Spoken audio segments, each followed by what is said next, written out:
اس آیت نمبر 41 میں اللہ تعالیٰ فرماتے ہیں یا ایھا الذین آمنوا اذکروا اللہ ذکرا کثیرا وسبحوہ بکرۃ واصیلا، اے ایمان والو اللہ کا کثرت سے ذکر کرو صبح شام اور اس کی تسبیح بیان کرو. والذی یصلی علیکم وملائکتہ، وہی ذات ہے جو تم پر رحمتیں بھیجتی ہے اور فرشتے بھی اس کے، لیخرجکم من الظلمات الی النور، تاکہ وہ تمہیں نکال دے اندھیروں سے روشنی کی طرف. وکان بالمؤمنین رحیما، اور اللہ تعالیٰ مومنوں پہ رحم کرنے والا ہے. ذکر جو ہے نا، میں سمجھتا ہوں the most under rated act of worship. سبحان اللہ. اور سبحان اللہ اتنے بڑے بڑے گناہوں سے ہمیں ذکر بچا لیتا ہے، زبان کی آفتوں سے ہمیں بچا لیتا ہے، جھوٹ سے بچاتا ہے، غیبت سے بچاتا ہے، اور خاص طور پہ علی بھائی جو آپ بات کر رہے ہیں ڈسٹریکشن سے بچاتا ہے. امیجن کرے ایک بندہ، اس کا منہ جو ہے، اس کی زبان وہ کنسسٹنٹلی انرچڈ ہے اللہ کے ذکر کے ساتھ، ویٹ ہے نا، وَلِسَانُكَ رَطْبًا بِذِكْرِ اللَّهِ. اور سبحان اللہ یہ انسان کی ایسی ایسی کمیوں کو پوری کر دیتا ہے کہ ہم امیجن نہیں کر سکتے. حدیث میں آتا ہے ایک صحابی اللہ کے رسول صلی اللہ علیہ وسلم کے پاس آیا، اللہ کے رسول الفاظ ہیں کہ میرے اوپر نا معاملات، جو دین کے معاملات بہت زیادہ کثرت علیہ، او کما قال علیہ الصلوۃ، او کما قال صحابی رضوان اللہ علیہم اجمعین. تو میرے اوپر مجھ سے دین کے سارے جو معاملات ہیں وہ پورے نہیں کیے جاتے، بہت چیزیں کرنے کے لیے، نوافل، صدقات، عبادات. تو انسان کہتا ہے یار کیا کیا کروں، کیا کیا نہ کروں. سبحان اللہ. تو مجھے کچھ ایسا کام بتائیں جس سے ساری کمپنسیشن ہو جائے. تو آپ صلی اللہ علیہ وسلم فرمایا لا یزال لسانک رطبا بذکر اللہ، تمہاری زبان ہمیشہ اللہ کے ذکر سے تر رہے، اور یہ چیز انسان کو کمپنسیٹ کر دیتی ہے.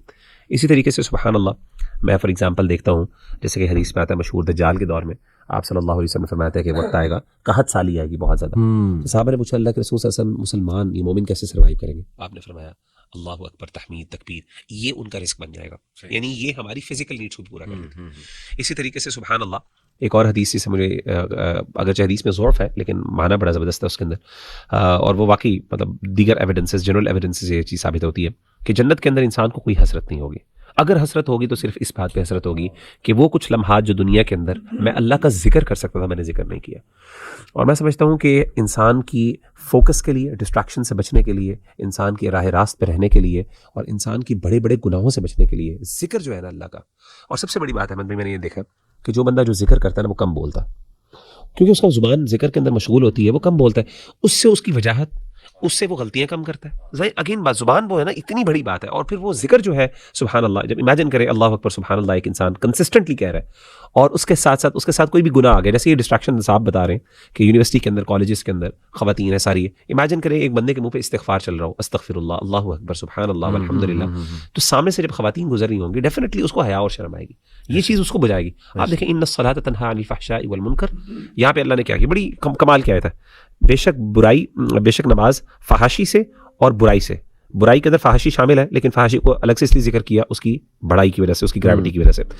آگے اللہ نے کہا وَلَذِكْرُ اللَّهِ اکبر، اللہ کا ذکر بہت بڑا ہے، یعنی اللہ کا ذکر یہ ساری چیزیں کور کر لیتا ہے. سبحان اللہ کا ذکر جو ہے وہ آپ کو اس فائٹ کرنے کی، پوری فائٹ کرنے کی آپ کو اسٹرینتھ دیتا ہے، انرجی دیتا ہے، آپ کو بہت سی چیزیں بجاتا ہے. تو میں آپ بھائیوں اور بہنوں سے کہوں گا خاص طور پہ، اور اپنے آپ کو بھی نصیحت کروں گا، کثرت سے اپنی زبان کے اوپر نا استغفار رکھیں، ذکر رکھیں.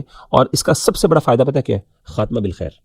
امیجن کریں کہ انسان کے منہ پر اگر عادت ہے کہ ہر وقت اللہ اکبر، لا الہ الا اللہ، اللہ اکبر، یہ سارے الفاظ آتے ہیں، انسان جب مشکل میں ہوتا ہے علی بھائی تو انسان اڈیپٹ کرتا ہے، یعنی بولتا ہے. عام طور پر ہمارے منہ سے نا گندی گالیاں نکلتی ہیں لوگوں کے منہ سے، ایف ورڈ نکلتا ہے، ایس ورڈ نکلتا ہے، اس طرح کے ورڈز نکلتے ہیں جب تکلیف آتی ہے، کوئی پریشانی ہے. تو امیجن کریں کہ ایک بندے کو ذکر کی عادت ہے، تو جب کوئی مشکل آئے گی تو اس کے منہ سے اللہ کا نام نکلے گا، موت کے وقت اللہ کے حسب اللہ، کوئی خوشی دیکھے گا اللہ سبحان اللہ کہے گا، کسی سے نظر بچانے سے محفوظ ہو جائے گا، نظر لگوانے سے محفوظ ہو جائے گا، کیونکہ جب بھی کوئی اچھی چیز دیکھے گا الحمدللہ کہے گا. اللہ جزاک اللہ خیر. مغیرہ بھائی میں بھی نا اسی آیت کو شیئر کرنا چاہ رہا تھا، تو اس میں دو چیزیں ایڈ کروں گا انشاءاللہ. رسول اللہ صلی اللہ علیہ وسلم کی حدیث ہے، اس میں آپ صلی اللہ علیہ وسلم نے کہا ذکر کے بارے میں غراس الجنہ، کہ یہ جنت کا سبزہ ہے. اور کچھ علماء جو ہے اس کو ایکسپلینیشن میں کہتے ہیں کہ سبحان اللہ، الحمدللہ، اللہ اکبر، یعنی تحمید، تحلیل وغیرہ، اللہ تعالیٰ کا ذکر کرنا جو ہے یہ انسان کو جنت میں بیسکلی آپ باغ لیتے ہو اس سے.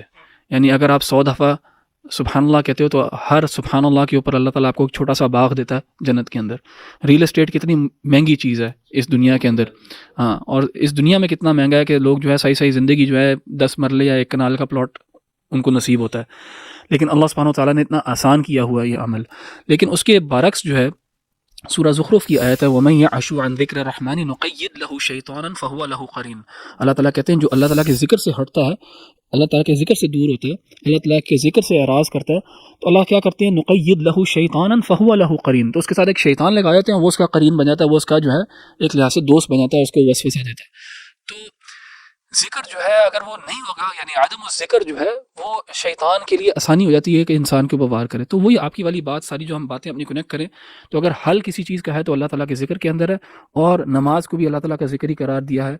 وَأَقِمِ الصَّلَاةَ لِذِكْرِي، کہ نماز قائم کرو میرے ذکر کے لیے. تو اللہ تعالیٰ کا ذکر جو ہے وہ اس دنیا میں ایسا عمل ہے جو دنیا میں بھی فائدہ دے گا، اور آخرت میں تو ظاہر ہے فائدہ ہی فائدہ ہے اس چیز کا. تو اللہ تعالیٰ ہم سب کو توفیق دے کہ ہم اللہ تعالیٰ کا ذکر کثرت سے کر سکیں. آمین. اور انٹرسٹنگلی میری دوسری reflection is actually complementing what you guys said. یہ سورہ فاطر کی آیت نمبر 8 ہے. افمن زین لہ سوء عملہ then is one to whom the evil of his deed has been made attractive, so he considers it good. For indeed Allah sends astray whom he wills and guides whom he wills. So do not let yourself perish over them in regret. Indeed Allah is knowing what they do. اب یہ بھی complement اس طرح کر رہا ہے احمد بھائی کہ ذکر سے ہم دور رہیں گے تو ولنریبل ہو جائیں گے فتنوں کے لیے اور شیاطین کے لیے. اور شیطان جو سسٹمیٹک ڈیسینسٹائزیشن پورا اس کا ایک طریقہ ہے کہ ایک چھوٹے گناہ سے آہستہ آہستہ آہستہ آہستہ پھر بڑے گناہ کی طرف لانا، اور پھر گناہ لگنا ہی نہ، اس کو ہیبٹ بنا دینا. تو ہوتا ہے ایسے کہ وہ مزین بھی کر کے دکھاتا ہے گناہ کو، اور وہ انسان سمجھتا ہے کہ میں تو بالکل ٹھیک ہوں، تو گناہ ہے ہی نہیں. تو یہ بھی تبھی ہے آئی بلیو کہ جب جتنا انسان ذکر سے دور رہے گا، اور جتنا انسان رحمان کی یاد سے، اللہ رب العالمین کی یاد سے، پھر جو فریم ورک ہے نماز وغیرہ اس میں ہم عمل ہی نہیں کریں گے، تو پھر ہم یہ شکایت نہیں کر سکتے کہ ہم فتنوں کا شکار ہو گئے. پھر ڈیفینیٹلی شیطان تو ہمیں پکڑے گا. کہ تو یہ میری طرف سے یہ ریفلیکشن تھی. علی بھائی ذکر سے نا انسان کا دل صاف ہوتا ہے، اور کثرت ذکر سے پھر انسان جو ہے اللہ تعالیٰ کی روشنی سے دیکھتا ہے اشیاء کو، اور اس کی جو بصیرت ہے وہ مختلف ہو جاتی ہے. تو جیسے آپ نے کہا نا کہ ان کو گناہ ہی نہیں لگتا، اس کی وجہ یہ ہے کہ اللہ تعالیٰ کے ذکر سے خالی ہے دل. اگر اس ذکر سے بھر لیں گے تو پھر سب چیزیں کلیئر ہو جائیں گی، اور اللہ تعالیٰ جو ہے نا وہ اپنی روشنی کے عوض انسان کو گائیڈ کرے گا.